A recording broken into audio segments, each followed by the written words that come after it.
શ્રી ગણેશાય નમઃ. જય શ્રી કૃષ્ણ બધાયને.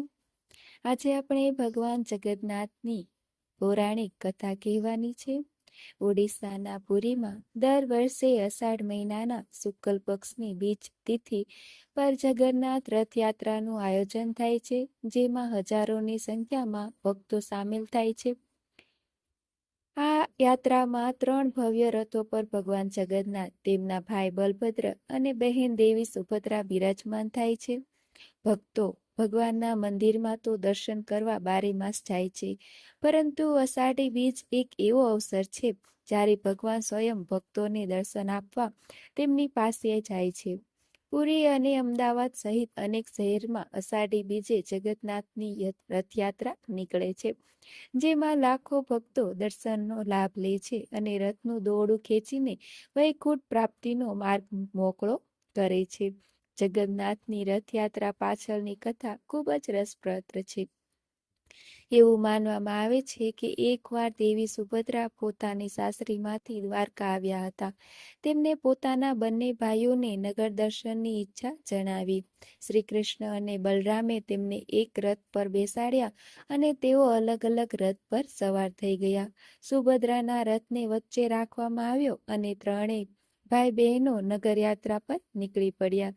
સુભદ્રાજીની નગરયાત્રાની ઈચ્છાની સ્મૃતિના જગન્નાથપુરીમાં દર વર્ષે રથયાત્રા નીકળે છે અને 10 દિવસ સુધી ઉત્સવ ચાલે છે. શ્રી જગન્નાથ મંદિરમાંથી દર વર્ષે રંગે ચંગે રથયાત્રા નીકળે છે. રથ પર સવાર શ્રી કૃષ્ણ, બલભદ્ર અને સુભદ્રાજીના દર્શન કરીને ભક્તો ધન્યતા અનુભવે છે. ધ્યાનથી જોવામાં આવે તો ત્રણેય મૂર્તિઓ સામાન્ય મૂર્તિઓથી એકદમ અલગ છે. રથયાત્રાની ત્રણેય મૂર્તિઓનો ઉપરનો ભાગ અધૂરો જોવા મળે છે. તેની પાછળ એક કથા જોડાયેલી છે. તે કથા પ્રમાણે રાજા ઇન્દ્રદ્યુમ્ન પોતાના પરિવાર સાથે નીલાચલ સાગર પાસે ઓરિસ્સામાં રહેતા હતા. એકવાર રાજા ઇન્દ્રદ્યુમ્નને ઈચ્છા થઈ કે ભગવાન જગન્નાથ, બલરામ અને સુભદ્રાજીની મૂર્તિ બનાવવામાં આવે. આ વિચાર સતત તેમના મનમાં ચાલ્યા જ કરતો હતો. એક દિવસ તેઓ આ જ વિચારમાં ડૂબેલા હતા. એવામાં સમુદ્રમાં એક મોટું કાષ્ઠ એટલે કે લાકડું તરતું જોયું. તેમને આંતરિક પ્રેરણા મળી કે આ કાષ્ઠમાંથી જ મૂર્તિનું નિર્માણ કરીએ તો. પરંતુ એક સમસ્યા ઊભી થઈ. તે હતી તો યોગ્ય શિલ્પીની શોધ. એવું કહેવાય છે કે જગન્નાથ સ્વામીએ દેવતાઓના શિલ્પી વિશ્વકર્માને રૂપ બદલીને નરેશને નામ પાસે મોકલ્યા. વૃદ્ધ વ્યક્તિનો સ્વાંગ રચીને વિશ્વકર્મા રાજા પાસે આવ્યા. આ વૃદ્ધ શિલ્પીએ રાજા સમક્ષ એક શરત મૂકી કે તે મૂર્તિ તો બનાવશે, પરંતુ 21 દિવસ સુધી તેમના કામમાં કોઈ બાધા ન આવવી જોઈએ. રાજાએ શરતનો સ્વીકાર કર્યો. પછી વિશ્વકર્મા હાલમાં જ્યાં જગન્નાથનું મંદિર છે તેની પાસે જ એક ઘરમાં મૂર્તિ નિર્માણના કામ માટે કાષ્ઠ સાથે જતા રહ્યા. રાજાનો પરિવાર જાણતો ન હતો કે આ વૃદ્ધ શિલ્પી કોણ છે. ઘણા દિવસો સુધી તે ઘરના દ્વાર બંધ રહ્યા. મહારાણીએ વિચાર્યું કે આ વૃદ્ધ શિલ્પી ખાધા પીધા વગર કેવી રીતે કામ કરી શકશે. 15 દિવસ વીત્યા પછી તેમને લાગ્યું કે વૃદ્ધ શિલ્પી ભૂખને કારણે અત્યાર સુધી તો મૃત્યુ પામ્યા હશે.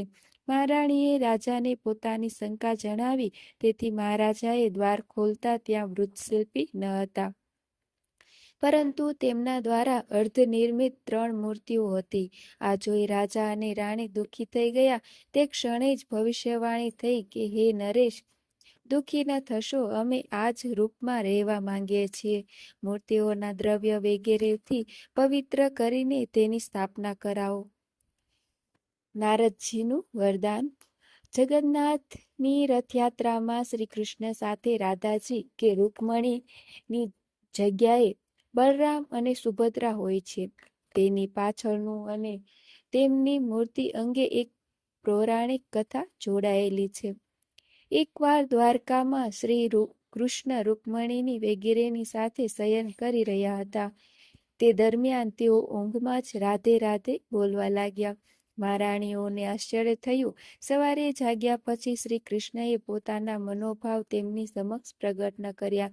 રૂકમણીજીએ બધી રાણીઓને વાત કરી કે વૃંદાવનમાં રાધા નામની ગોપકુમારી છે, જેને પ્રભુ આપણી આટલી સેવા, નિષ્ઠા અને ભક્તિ કરવા છતાં પણ ભૂલી શકતા નથી.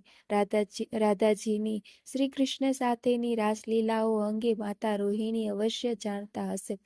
તેથી બધી મહારાણીઓએ માતા રોહિણીને વિનંતી કરી કે રાધાજી અને રાસલીલાનો અંગે વધુ જણાવે.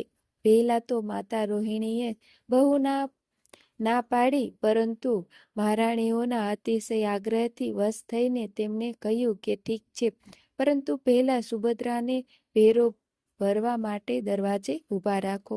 કોઈ પણ અંદર આવવું ન જોઈએ, પછી તે કૃષ્ણ કે બલભદ્ર જ કેમ ન હોય. માતા રોહિણીએ કથા સાંભળતા કહી શરૂ કર્યું અને થોડી જ વારમાં શ્રી કૃષ્ણ અને બલભદ્ર ત્યાં આવી પહોંચ્યા. જોકે સુભદ્રાજીએ તેમને દ્વાર પર જ રોકી લીધા, પરંતુ શ્રી કૃષ્ણ અને રાધાજીની રાસલીલાની કથા શ્રી કૃષ્ણ, બલરામ અને સુભદ્રાજી એમ ત્રણેય સંભળાઈ રહી હતી, જે સાંભળી શ્રી કૃષ્ણ અને બલભદ્ર અદ્વૈત પ્રેમરસનો અનુભવ કરવા લાગ્યા. બીજી તરફ સુભદ્રાજી પણ ભાવવિહ્વળ થઈ ગયા. એવામાં અચાનક નારદજી આવવાથી તેઓ પૂર્વવ્રત થઈ ગયા હતા. નારદજીએ ભગવાનને પ્રાર્થના કરી કે હે પ્રભુ, તમારા જે મહાભાવમાં લીન મૂર્તિસ્થ રૂપમાં મેં દર્શન કર્યા છે, તે સામાન્ય જન માટે પૃથ્વી પર હંમેશા શોભિત રહે. અને પ્રભુએ નારદજીને વરદાન આપતા તથાસ્તુ કહ્યું. ભગવાન કૃષ્ણ, બલરામ અને સુભદ્રા ત્રણેયના રથ અલગ અલગ કાઢવામાં આવે છે. ભગવાન જગન્નાથના રથ, પહેલો રથ ભગવાન જગન્નાથજીનો હોય છે, જેને નંદીઘોષ કહેવામાં આવે છે. આ સાથે તેમાં લહેરાતી ત્રૈલોક્ય મોહિની કહેવામાં આવે છે. આ સાથે આ રથમાં કુલ 16 પૈડા છે. આ રથમાં પીળા રંગનો ઉપયોગ કરવામાં આવે છે. ભગવાન બલરામના રથને તાલધ્વજ કહેવામાં આવે છે. આ સાથે